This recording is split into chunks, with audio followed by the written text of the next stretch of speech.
Olá, pessoal.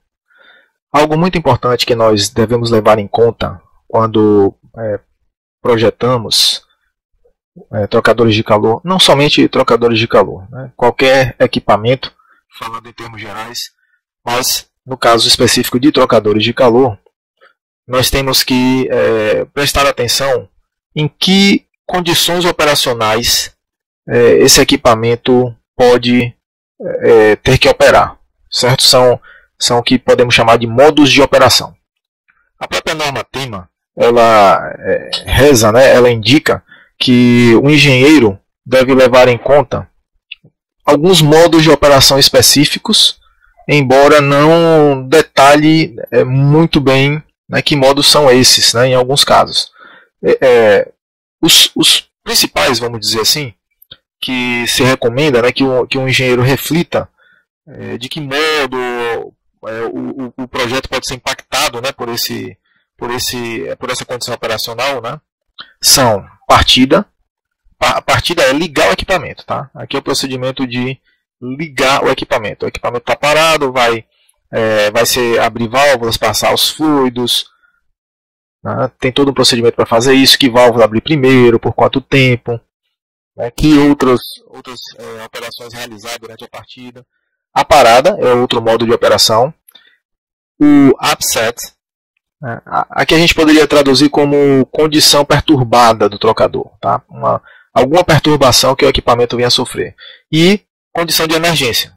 Normalmente a condição de emergência visa prevenir, criar procedimentos ou vamos dizer assim,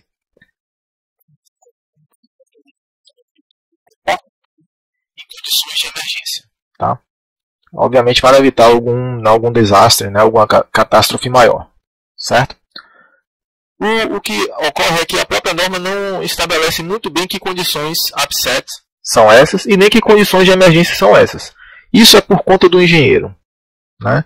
Então nós temos que imaginar que perturbações podem ocorrer durante a operação do trocador e que condições de emergência eu vou ter que, possivelmente, né, ter que lidar, né, ou esse equipamento vai ter que lidar durante a operação da planta.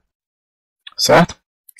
Os modos de operação são todos importantes, tá? Mas a operação normal ela é tão importante que os dados operacionais, tipo vazões, temperaturas, ficam registrados numa plaquinha metálica que é fixada na carcaça do equipamento. Tá? Fica por fora do equipamento. Quando a gente está andando pela planta, é possível ver as placas de identificação. Muitos equipamentos têm placa de identificação com as condições de operação normal. Certo? Então é uma plaquinha metálica pequena fixada por fora do trocador.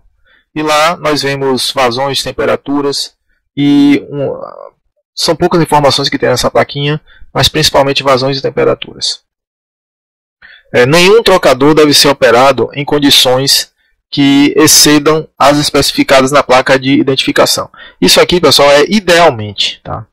Idealmente, você faz o projeto para, dada a condição operacional, né, que é o regime permanente daquela planta, e aí você dimensiona os equipamentos para ela.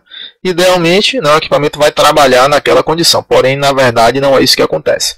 Ocorrem, com o passar do tempo, modificações na planta, o próprio controle atua, né, de maneira a afastar o equipamento das condições marcadas lá na placa de identificação.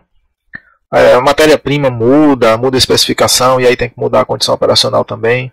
Mas respeita-se uma condição de proximidade, vamos dizer assim, dos valores operacionais, dos parâmetros operacionais indicados na placa de identificação. Certo? A condição normal, de acordo com a TEMA, né, deve corresponder aos valores de vazão e temperaturas realmente usados no projeto, de maneira que sejam atendidos os requisitos de performance, né, térmica, desempenho térmico e a limitação de perda de carga, que é o projeto hidráulico, ao se dimensionar o trocador. Ok? Mas na prática, né, na realidade, como falei,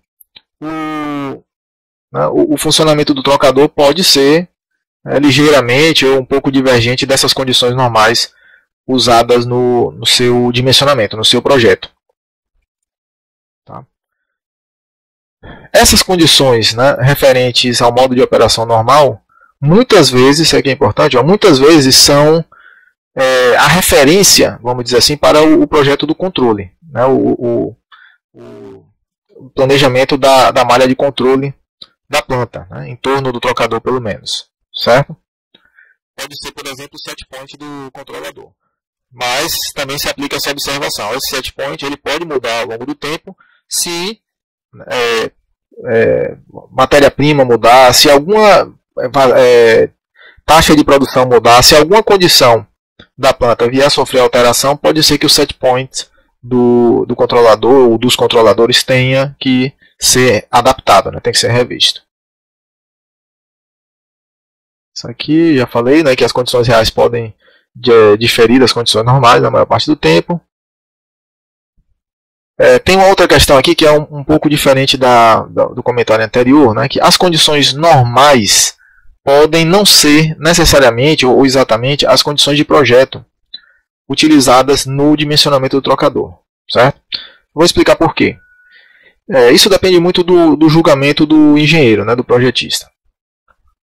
Pode ser que para incluir margem no projeto, a gente calcule, né, selecione o equipamento, dimensione o equipamento, né, no caso do trocador é dimensionar a área térmica, e calculando essa área de troca térmica, a gente faz os arredondamentos, terminar os arredondamentos, vocês já viram que pode acontecer, né? Aí nós aplicamos um fator de segurança. Então, se o trocador, se o projeto não está com margem de área, a gente bota ainda um fatorzinho de segurança em cima para ter uma sobra de área, né, que compense aí imprevistos, imprecisão das propriedades físicas e tudo mais. E aí o que acontece? Uma outra forma de incluir margem no projeto, né, que não seja o fator de segurança, é alterar a temperatura do fluido quente e do fluido frio no trocador. Certo? De maneira que essa alteração aumente a carga térmica necessária e eu projeto o trocador com essa carga térmica aumentada. Então veja que a temperatura de saída, nesse caso aqui, ela arbitrariamente pode ser alterada para aumentar a carga térmica necessária do trocador, né? E o dimensionamento é feito com essa carga térmica. Isso é uma decisão do engenheiro. Eu já tive conhecimento de projetos feitos dessa maneira, né? A sobre-área foi colocada dessa maneira, tipo, vamos dizer que uma corrente entre a 30 e o fluido frio, entre a 30 e sai a 50. Tá? Porém, por alterações no processo, pode ser que esse fluido frio, ele seja aquecido tenha que ser aquecido até 70 e não mais a 50. Então, esse incremento de temperatura de 20 graus, ele vai representar uma carga térmica maior para o trocador. E aí o trocador é projetado tomando como referência essa carga térmica fictícia, vamos dizer assim, que é a pior condição de operação do equipamento, né? Onde ele vai ser mais demandado, né? Uma carga térmica maior, certo? E nesse caso, né, o projeto do trocador não vai se basear nas temperaturas normais, né, das correntes, nas temperaturas nominais das correntes, mas nos valores referência utilizado, certo? O excesso de área vira margem de projeto. Ok, vamos passar agora para partida e parada, né? O pessoal no jargão industrial gosta de chamar de startup e shutdown. Então, o start, né, o startup do equipamento as duas condições, a partida e parada, são modos operacionais que a tema explicita que o engenheiro deve pensar. Tá? Então você deve pensar na partida e na parada do trocador, que efeitos podem ocorrer, né, sobre o equipamento, de maneira que você faça a seleção adequada do modelo e calcule a área corretamente, considerando esses efeitos. Né? Os efeitos de partida e parada são inerentemente transientes, na verdade, porque partir o equipamento significa que o equipamento está lá, vazio, ele já conectado, né, os flanges conectados, as tubulações conectadas, o sistema de controle todo no local, e aí você vai botar o equipamento para funcionar, certo? Fazendo isso, né, ao se colocar o equipamento para funcionar, você vai abrir válvulas. Você tem que decidir que válvula abrir primeiro, qual a taxa de abertura, por quanto, se você vai fazer a abertura da válvula em steps, né, em degrau, porque é possível. Você abre 10% da válvula, aí aguarda tantos minutos, espera uma certa equalização de temperatura, aí depois abre mais 10%, e por aí vai. Então, as condições de partida, né, são transientes, que ocorrem desde o momento em que os fluidos começam a escoar no trocador até o momento em que a operação normal é alcançada. Tá?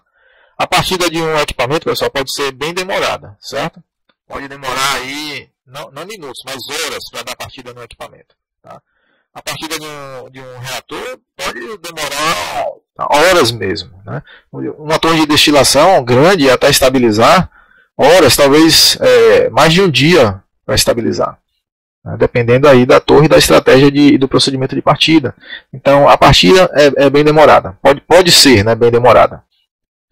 As condições de parada ou desligamento, né, referem-se às condições operacionais observadas desde que o equipamento está lá, trabalhando normalmente, né, em operação estável, até o momento em que nós desligamos os fluidos no trocador, né, ou seja, as vazões zeram. Tá? Então, do modo de operação normal, ou seja, regime permanente, basicamente, tendo as oscilações lá do sistema de controle, mas está quase em regime permanente, e aí são executadas ações para desligamento, né, do escoamento dos fluidos, e esse procedimento de desligamento ele é todo transiente. Certo? Por que é importante considerar no projeto esses modos de operação, né, o start e o shutdown? Por essa razão aqui, ó, o procedimento incorreto de partida e parada pode ter efeitos muito danosos no equipamento. Tá? Expansão térmica excessiva, né, pode causar vazamentos, deformação de tubos, os tubos podem se entortar, né, tipo um espaguete mesmo, né, devido à tensão formada, né, nos espelhos. Flanges podem romper, os próprios tubos podem se soltar dos espelhos. É muito problema que pode acontecer se a expansão térmica for excessiva. Então, se você liga de uma vez, por exemplo, o fluido quente, todas as partes do trocador, digamos que o fluido quente está nos tubos, está circulando pelos tubos. Todas as outras partes do trocador estão frias, né? Ou pelo menos na temperatura ambiente. E aí, se você liga de uma vez esse fluido quente nos tubos, os tubos vão aquecer, e aí a expansão térmica será muito abrupta, e dependendo do modelo do trocador, se for cabeçote flutuante, menos mal. Mas ainda assim, o cabeçote flutuante pode inclinar, porque, digamos, se for de duas passagens, uma passagem de entrada que você quis primeiro pode dilatar mais do que a passagem da volta, né, nos tubos, e aí haver uma tensão assimétrica no cabeçote, no espelho do cabeçote. Isso pode acontecer. Mas se for um trocador de espelho fixo e o fluido quente é aberto rapidamente, pode, assim, é uma chance bem razoável de causar um dano grande, tá? E ainda tem uma questão que eu não ia falando, né? As condições ambientais influenciam muito nessa estratégia de partida e parada, né? De que maneira você vai levar isso em conta no projeto. Imagine se você está inserindo vapor saturado de uma atmosfera um bar, no trocador, né? Então o vapor de um bar é 100 graus Celsius, né, em qualquer lugar do planeta. Se a pressão atmosférica é um bar, né, se for o nível do mar, o vapor saturado de um bar ele terá 100 graus Celsius, aproximadamente. Tá? Pode ser aqui, pode ser nos polos, num país muito frio, né, imagine lá o Canadá. Então, quer dizer, a temperatura ambiente, enquanto aqui no Brasil nós temos temperaturas mais amenas, né, aqui, vamos dizer aqui em Fortaleza, 30 graus, de 30 a 35 graus durante o dia. Num país muito frio, você pode ter uma temperatura de menos 20, menos 30. Então, o choque térmico, num caso desse, é muito maior. Né? Isso deve ser levado em consideração. É a localidade do projeto. Tá? Então, tudo isso que eu falei agora é mais crítico nos trocadores com espelhos fixos. Okay? Se tiver cabeçote flutuante, menos crítica a situação. Né? A norma ela indica um procedimento bem básico para partida e parada do trocador. Isso é baseado, pessoal, em histórico industrial, ok? Então, muitos casos, né, de incidentes ou até acidentes ocorreram por operação indevida, né, durante a partida e a parada do equipamento, e essa experiência acumulada ao longo dos anos foi registrada na norma, né? E um procedimento que tende a causar menos problemas, né, ou a evitar muito problema durante a partida do trocador é esse aqui.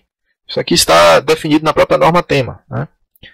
Veja, se o trocador, né, tem um feixe removível, você pode primeiro abrir os ventes, abrir os dutos, né, de ventilação do trocador para poder tirar o ar que está acumulado no equipamento. Depois que abriu todos os ventes, você inicia circulando o fluido frio. Isso aqui é uma regra, né? Pode haver exceção? Pode, mas em geral você vai... o que vai começar primeiro é o fluido frio e o que vai parar por último é o fluido frio. Começa primeiro o fluido frio, para por último o fluido frio. Então, primeiro a gente abre a válvula do fluido frio, certo? Essa taxa de abertura tem que ser estabelecida, né? Depois que abriu, que está passando o fluido frio no trocador, abre-se lentamente o fluxo do fluido quente. Então o fluido quente já vai entrar transferindo calor para o fluido frio. Dessa maneira se reduz, né, a dilatação térmica diferencial. E depois que os fluidos estão circulando, fecha os ventes, né? Fecha os ventes após, claro, né, a saída de todo o ar que tiver ficado preso lá no equipamento. Então os fluidos entraram, expulsaram o ar que estava preso no equipamento e após isso os ventes são fechados, tanto no casco como nos tubos. Em contrapartida, né, na parada do trocador, a maioria dos trocadores, né, segundo a norma tema, pode ser desligada dessa maneira aqui. Ó. Primeiro você fecha o fluido quente, lentamente. Então, veja que na partida o fluido quente é ligado por último. Né? Na parada o fluido quente é desligado primeiro. Então a gente desliga o fluido quente. Há situações de processo em que o fluido frio ele tem que ser, digamos, se eu desligar o fluido quente, o fluido frio solidifica. Pode acontecer isso. Tá? Porque às vezes o fluido frio ele é sólido na temperatura ambiente, vamos dizer. E se eu desligar o aquecimento, pode ser que esse fluido frio congele no trocador. Então, numa situação como essa, se recomenda que o fluido quente seja parado ao mesmo tempo que o fluido frio. Certo? E aí, numa situação dessa de prevenir o congelamento, é importante drenar rapidamente o fluido, né, o fluido frio. Senão, ele vai congelar e vai obstruir o trocador. E aí sim tem-se um problema muito sério. Né? Aí tem esse problema muito sério. Porque para desobstruir esse trocador, pode ser bem mais complicado do que simplesmente fazer a drenagem dele. Então é preferível executar a operação mais simples, que é drenar e até soprar com ar ou nitrogênio, que é um gás inerte muito usado na indústria para limpar equipamentos e inertizar atmosferas internas de equipamentos. Certo? Aí, depois disso, fecha o fluido frio, né? Se o fluido frio não foi fechado, o fluxo não foi interrompido concomitantemente com o fluido quente. Ok? Após o desligamento, os fluidos devem ser completamente drenados para reduzir a corrosão. Isso é óbvio. Se você deixar lá o equipamento cheio de fluido, esse fluido vai incrustar, vai corroer. Né? Se for por um longo período, a parada, a interrupção da operação, é bom drenar. Tá? Drenar e inertizar o equipamento. Certo? No caso especial de água de resfriamento, essa drenagem da água de resfriamento aí sim é fortemente recomendada. Tá? Porque a água de resfriamento ela é muito corrosiva, muito incrustante. Pode ter sólidos em suspensão, lama, micro-organismos, tá? É importante drenar se for água de resfriamento. Jamais deixar acumulado no trocador, certo? Os trocadores com espelhos fixos exigem cuidados especiais, né, durante a operação de partida e parada, certo? No caso, né, a vazão dos fluidos quente e frio deve ser controlada de forma a reduzir o choque térmico diferencial. Já falei isso aqui, né, o problema do espelho fixo. Se o espelho é fixo, você não tem ali um dispositivo que acomode, né, a expansão e a contração térmica, então tem que ter um cuidado maior. Condições upset. A condição de perturbação, como eu estou traduzindo aqui, né, não é especificada. Então aí sim, o engenheiro ele tem que ser um pouco criativo, ele precisa conceber, contextualizar que modos operacionais de perturbação o trocador pode sofrer. Tá? Não há orientações claras na norma sobre que condições operacionais devem ser levadas em conta, né? Para que o projeto do trocador seja mais confiável. Mas, essencialmente, uma condição de upset, ela não é muito frequente, não é para ser frequente, tá? E pode ocorrer para qualquer variável do processo, em geral, vazões e temperaturas, mas pressão também é bastante comum, né? de sofrer perturbação. Então, essas condições de processo não são as mesmas de partida e de parada. Então, é outro modo operacional. Upset geralmente é transiente também, como partida e parada. Tá? Mas a condição de upset é uma condição diferente da partida e da parada. Certo? O projetista deve prever essas condições, né, durante a fase do projeto para evitar, né, problemas e paradas imprevistas, garantindo que o trocador consiga passar por aquele momento de upset sem ter que ter a sua operação interrompida. Certo? Conceber essas condições, né, exige criatividade e uma certa prática, tá? Mas há guidelines, que eu vou falar aqui, guias, né, para orientar essa tarefa. Né? Então, aqui eu vou delinear, pessoal, apenas um guia para orientar a reflexão, né, a racionalização do problema de identificar essas condições upset. Certo? O que nós devemos tentar pontuar no processo são eventos anormais. Então, vamos tentar rastrear eventos anormais no processo. Né? Fecha uma válvula de isolamento, abre uma válvula de alívio. Esse tipo de condição é que pode causar um upset no equipamento. Né? Mas, além disso, podem ocorrer erros do operador. Né? O operador dá um comando de válvula que não era para fazer. Isso pode acontecer. Né? Então, se for possível, né, rastrear que erros são mais prováveis de ocorrer, é uma tarefa bem difícil essa, claro, mas se for possível, você pode, né, já levar em conta no projeto e tentar mitigar a consequência desse erro. Né? Você pode pensar assim, e se o operador abre essa válvula quando a outra, uma válvula A, quando a válvula B está fechada? O que pode acontecer no trocador? Esse tipo de pensamento, de reflexão, pode identificar um modo, né, de upset.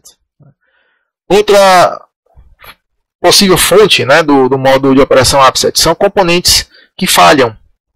Né? Componentes que falham. Uma válvula não vai dar direito, é uma possibilidade. Tá? Uma válvula de alívio que deveria abrir num certo momento e não abre, você pode pensar nisso também.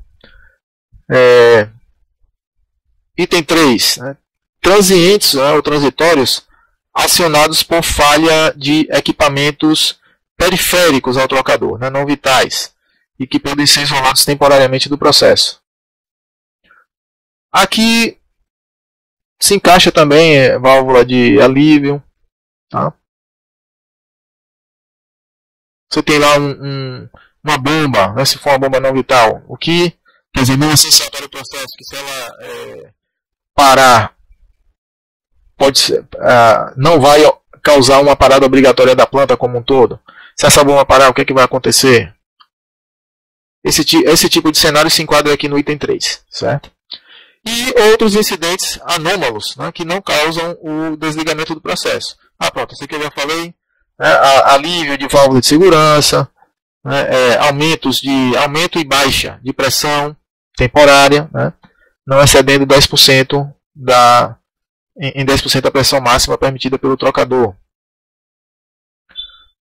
Isso aqui é arbitrário, tá certo? Esse percentual que eu botei aqui. Né. A diferença média de temperatura, né, efetiva, real, usada nos vários modelos de trocador casco-tubos, não é exatamente igual à média logarítmica das diferenças de temperatura. Tá? Por que isso ocorre? Nós já vimos que um trocador de casco-tubos, né, praticamente de todos os modelos, em geral, pessoal, vai ter várias passagens, né? Pelo menos várias passagens nos tubos. E aí o que acontece? Com essas várias passagens nos tubos, o equipamento, né, ele vai operar parte em paralelo, com escoamento em paralelo, e parte com escoamento em contracorrente. Certo? Então aí você já vê que a diferença média de temperatura do equipamento não vai poder ser igual a ΔTml nem de paralelo, que é um valor mínimo, vocês já sabem disso, e nem a ΔTml de contracorrente, né? Que é um valor máximo. Está até trocado aqui. Tá? Aqui, diferença de temperatura e escoamento, aqui é contracorrente, que é o valor máximo. Tá? Atenção aqui, viu? Aqui contracorrente, que é o valor máximo, enquanto para o escoamento em paralelo será o valor mínimo. Tá? Ou seja, a combinação dos dois escoamentos no mesmo trocador vai fazer com que a diferença média de temperatura esteja no meio do valor máximo e do valor mínimo. Né? O valor máximo de contracorrente e o valor mínimo de paralelo. Certo? Então será uma média. Tá? E aí, a equação de projeto para um trocador deste modelo é ligeiramente modificada. Né? Ela é adaptada da seguinte maneira. Que é a performance, né? A taxa térmica do trocador, é igual a UA vezes um fator de correção de temperatura, normalmente a gente chama FT, vezes a ΔTml de contracorrente, que é o valor máximo. Certo?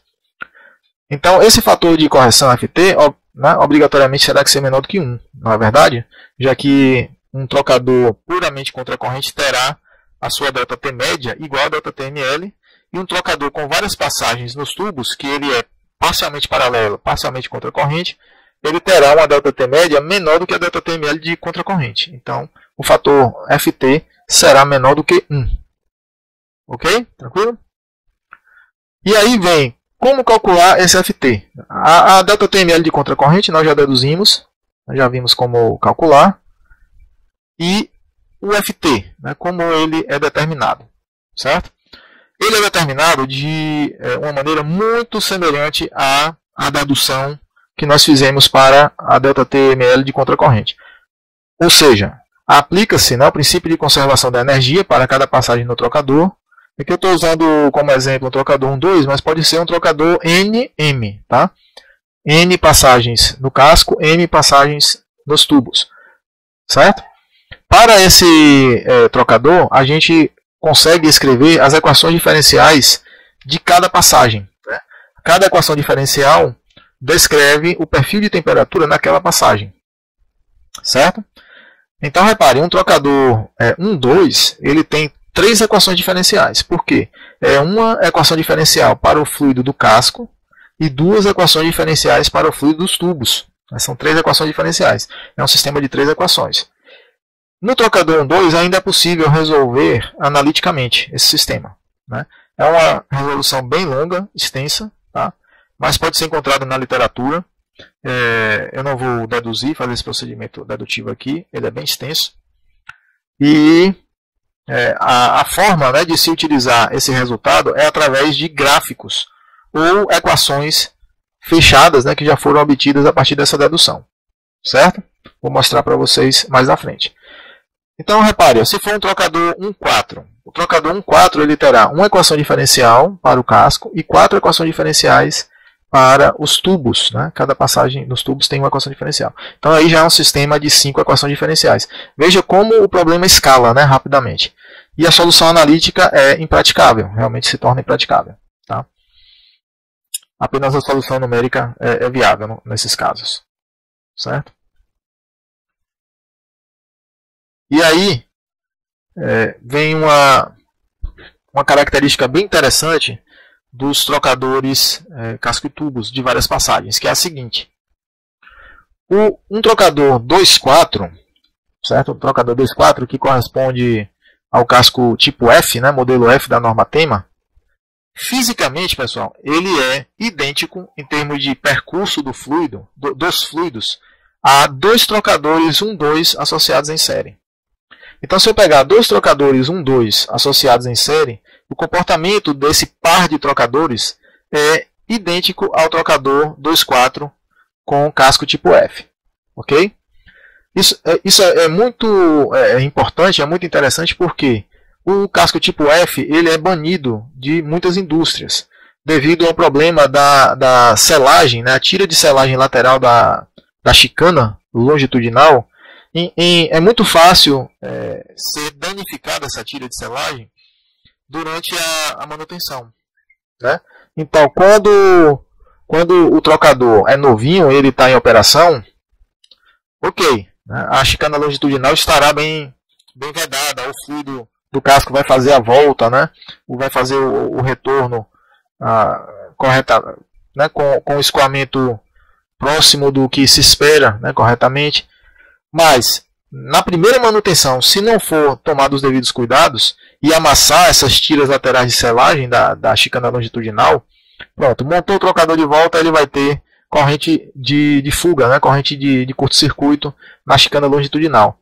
E uma chicana longitudinal vazando é um problema muito sério, porque como um bocal do casco está em frente ao outro, no trocador, o fluido que vazar por esse caminho preferencial, através da chicana, ele vai direto para a saída, para o bocal de saída. E aí toda a área de troca térmica vai ser... esse fluido que passou pelo curto-circuito, ele não vai trocar calor por toda a área de troca térmica do equipamento, né? E aí a performance do equipamento, a temperatura de saída, pode variar severamente. É um problema sério. Assim, é recomendável, né? É interessante que não se use o casco tipo F e se use dois trocadores 1,2 separados conectados em série, né? Certo? Sempre que possível, tá? E a associação de mais trocadores também tem a mesma característica. Se eu pegar 3 trocadores 1,2 e associar em série, o comportamento é de um trocador 3,6. É como se fosse uma unidade com 3 passos no casco e 6 passos nos tubos, né? E assim sucessivamente, pessoal. Uma bateria de 4 trocadores, 4, 8 e por aí vai, certo? Vocês vão ver a utilidade dessa associação logo mais, né? Aqui através desses gráficos do fator de correção de temperatura, FT. O que é que nós temos aqui? Veja só. Esses gráficos são gráficos bem clássicos, tá? Eles estão no PR, no handbook, né, conhecido como Perry, no Kern, em vários livros de trocadores de calor, na própria norma tema tem esses gráficos aqui, certo? Como nós utilizamos essas curvas? Primeiro nós calculamos esses dois parâmetros, que aqui ele está chamando de R e S. Tá? Os parâmetros, vocês podem ver, são baseados nas temperaturas do processo. Certo? Tesão 1 menos tesão 2. O maiúsculo é fluido quente e minúsculo é fluido frio. Ok? E 1 é lado 1, ou terminal 1, índice 2 é lado 2 ou terminal 2. Tá? Então, tesão 1 menos tesão 2, tesão 2 menos tesão 1. O S é tesão 2 menos tesão 1. Tesão 1 menos tesão 1. Tá? Isso aqui é a delta T máximo do trocador, certo? Porque é a temperatura de entrada, né, do fluido quente e a temperatura de entrada do fluido frio. Calculado o RS, pessoal, nós vamos aqui, ó, no gráfico. Tá? O S é a abscissa, tá aqui o S, ó, certo? E o R são essas curvas de nível aqui, ó. O valor está aqui, ó, R igual a 3, R igual a 2,5, R igual a 2. Então o valor que nós calculamos de R vai nos permitir escolher uma dessas linhas aqui. Para simplificar, vamos dizer que o R deu 1,0, certo? Então se deu 1,0, com o valor de S, eu venho aqui na abscissa, digamos que o valor de S tenha sido meio, vamos dizer, meio. Então S está aqui, ó. Aí eu venho aqui meio, subo até a curva de R1, R1,0, e aí eu pego na ordenada o valor de FT. Entenderam? Veja aí. O S vem, encontra a curva do R, e aí eu pego o valor de FT. Tranquilo? Se for meio, vou tentar fazer a leitura aqui. Tá, é aqui, é 0,8 mais ou menos. Então, o fator FT08 será multiplicado pela ΔTml de contracorrente, e aí eu tenho a ΔT média do trocador, para essas condições operacionais. Tranquilo? Repare que esse gráfico todo aqui, ó, ele é para o trocador com uma passagem no casco e duas passagens nos tubos. Uma passagem no casco, duas passagens nos tubos. Ok? Olha aqui um outro gráfico de FT. Nesse caso aqui, ó, esse gráfico é para duas passagens no casco e 4 passagens ou mais, né? Tem essa questão aqui, ou mais nos tubos. Eu vou falar disso já já. Certo? Daqui também tem. Tá? Vou explicar os dois. Era para eu ter explicado já nesse momento aqui o que é esse ou mais. Tá? Então veja, no caso, né, do trocador 2,4 ou mais, né? Vamos dizer aqui que eu tenho o mesmo R e o mesmo S, certo? Ó, veja só. O S está aqui, ó, e o R1 está aqui, ó, essa curva aqui. Vamos fazer a leitura. Eu vou subir aqui, vou subindo aqui, até encontrar a curva de 1, que é essa curva aqui, ó, certo? Olha só, o mesmo R e o mesmo S que nós usamos no gráfico anterior e deu um FT de 0,8, aqui nesse gráfico, para um trocador de 2,4, nós lemos um FT de 0,95, tá vendo? Esse é o comportamento geral, tá certo, pessoal? Por quê? Um trocador 2,4, ele tem uma capacidade de troca térmica maior do que um trocador 1,2, tá? Isso se deve ao padrão de escoamento, né? A forma como os fluidos ficam em contato ao atravessar o trocador. Isso pode ser provado matematicamente, certo? Mas é fato. Tá? Um trocador 2,4 troca mais calor para a mesma condição operacional do que um trocador 1,2. Um trocador 3,6 supera o trocador 2,4. Um trocador 4,8 supera o 3,6. E assim sucessivamente. Tranquilo? Então isso acontece. Trocador de mais passagens no casco tem uma recuperação térmica maior. E agora eu vou explicar esse ou mais aqui, né? Ou mais passagens nos tubos. Mesma coisa aqui, trocador 1,2 ou mais passagens nos tubos. Quer dizer, esse gráfico ele vale para o trocador 1,2, 1,4, 1,6, 1,8, 1,10 e aí por diante, né? Por que isso? Tá? Aí pode ser provado, né, matematicamente, eu não vou demonstrar aqui, certo? Que apesar da recuperação térmica, ou seja, apesar da diferença média de temperatura de um trocador 1,2, né, ser diferente de um trocador 1,4, 1,6, 1,8, a diferença é irrisória, certo? É preciso resolver as equações diferenciais do trocador para se chegar, né, nessa conclusão, tá?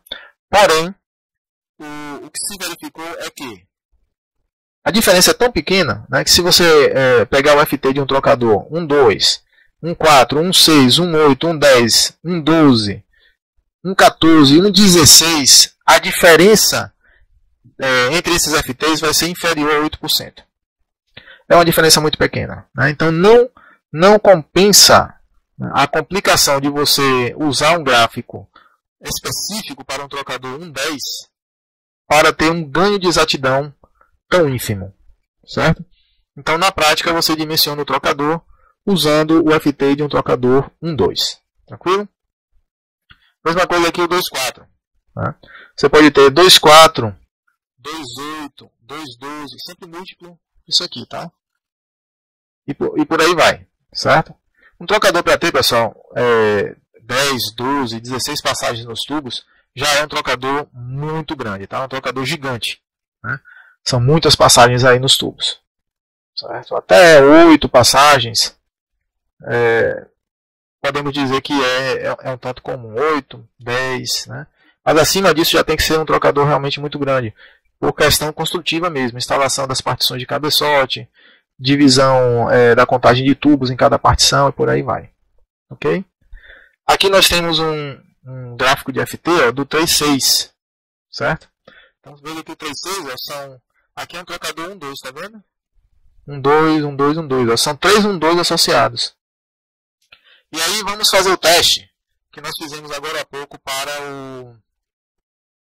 os casos anteriores, né? Vamos ver aqui, ó, o S, meio. Vou subindo aqui, ó.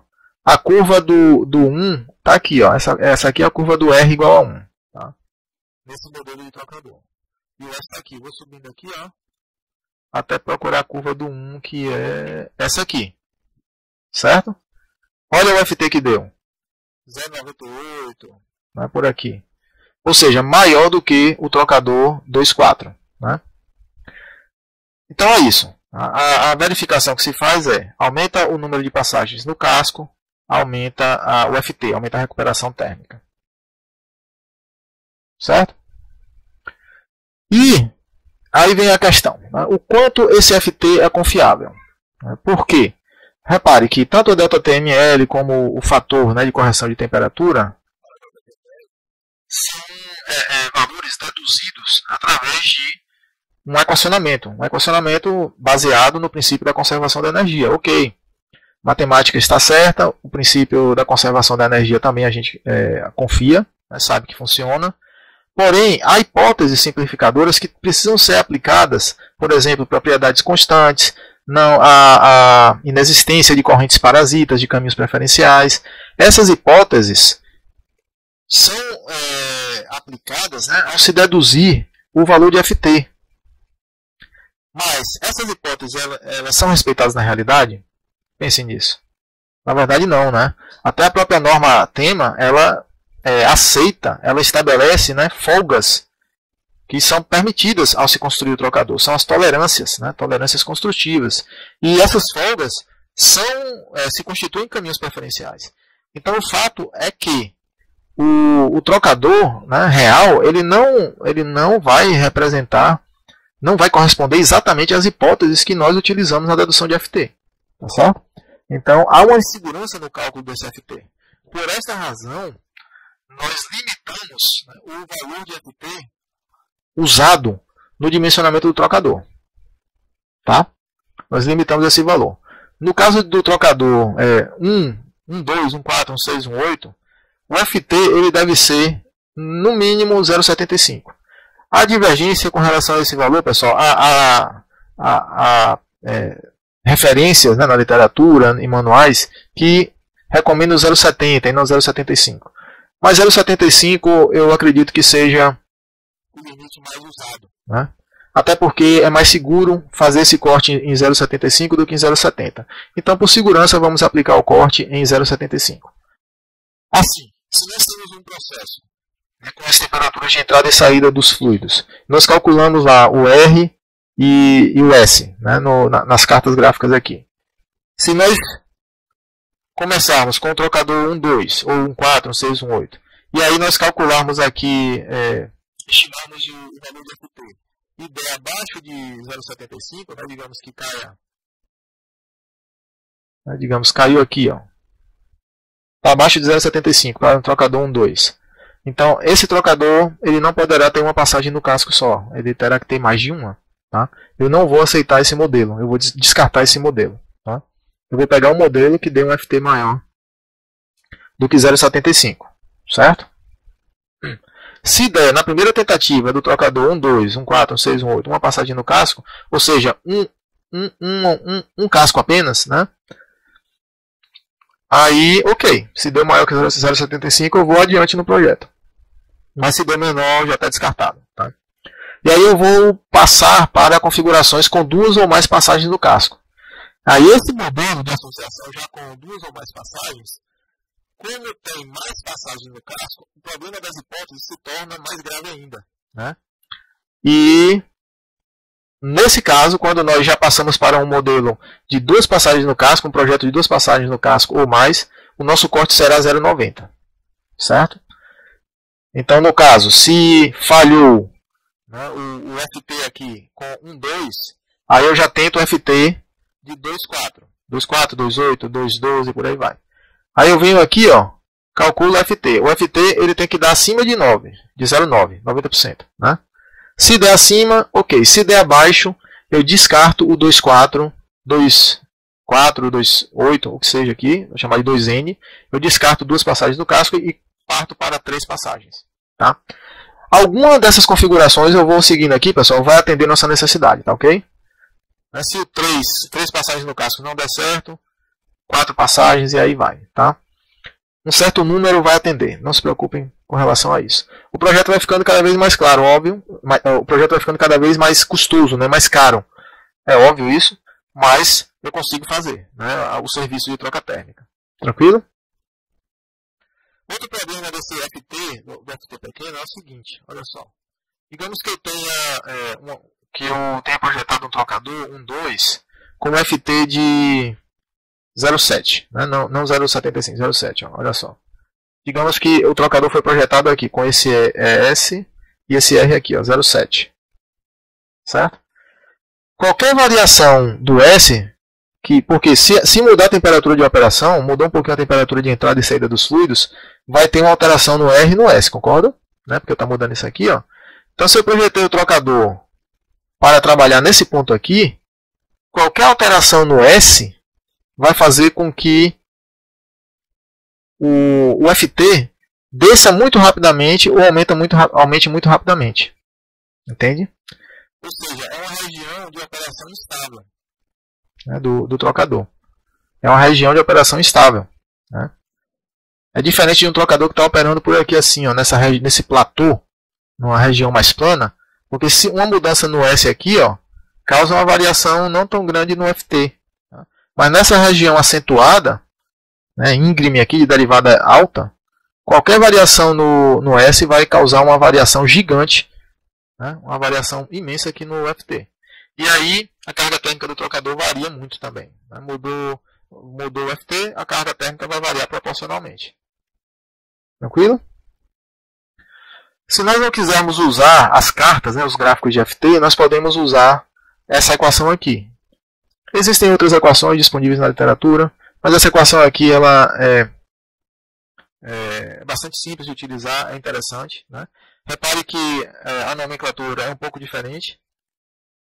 Nós temos aqui o R e aqui, no caso, o S da carta gráfica. Esse S aqui, ó, nessa equação ele é chamado de P. Tá? Então aqui é o P. O importante é que a gente calcule esse R e esse P aqui, entre aqui nessa expressão, faça o cálculo e aí nós obtemos o FT. Tá certo? Todo aquele gráfico de FT1, esse gráfico aqui, ó, está representado nessa equação, nessa simples equação. Então se você for programar, botar isso aqui no Excel ou fazer um programa, não é conveniente, né, usar o gráfico, você teria que ajustar intervalos e tal. Você pode usar essa equação aqui. E existe uma equação ainda mais geral, que é essa aqui. Certo? Essa equação aqui que vocês podem ver. Né? Temos aqui outros parâmetros, né? Temos R, o P, W e aqui o S. Certo? O S é calculado a partir do R. Tá? E com esses 4 parâmetros nós entramos nessa expressão menorzinha aqui, ó, e calculamos o FT. Certo? Essa equação ela é bem geral. Tá, pessoal? Essa equação de FT, ó, ela serve para trocadores com mais de uma passagem no casco. Certo? Trocadores com mais de uma passagem no casco. Existe uma regra aqui, ó, de formação da configuração. Né? Você pode entender essa regra de formação aqui da seguinte maneira. Ó. N e M são números inteiros, não nulos. Né? Inteiros não nulos. Naturais, né? Números naturais não nulos, 1, 2, 3, assim por diante, 1, 2, 3, 4, 5, tá? Então aí você vê, quando n igual a 1, n1 aqui, ó, e o m for 1 também, qual é o trocador que nós temos, né? A configuração que nós temos? N1, N1, M1, então fica 1, 2 vezes 1 vezes 1, 2. Trocador 1, 2, tá vendo? E se eu variar n para 2 e m continuar 1. Então fica 1 aqui, desculpa, n2 agora, né? 2, 2 aqui vezes 1. Então fica 4. 2 vezes 2, 4 vezes 1, 4 vezes 1, 4. Então aqui é o trocador 2, 4. Se eu aumentar n para 3, aí eu vou ter o 3, 6, né? Certo? Então essa regra de formação aqui, ela vai criar a sequência 1, 2, 2, 4, 3, 6, 4, 8 e por aí vai. Até o próximo vídeo, um abraço.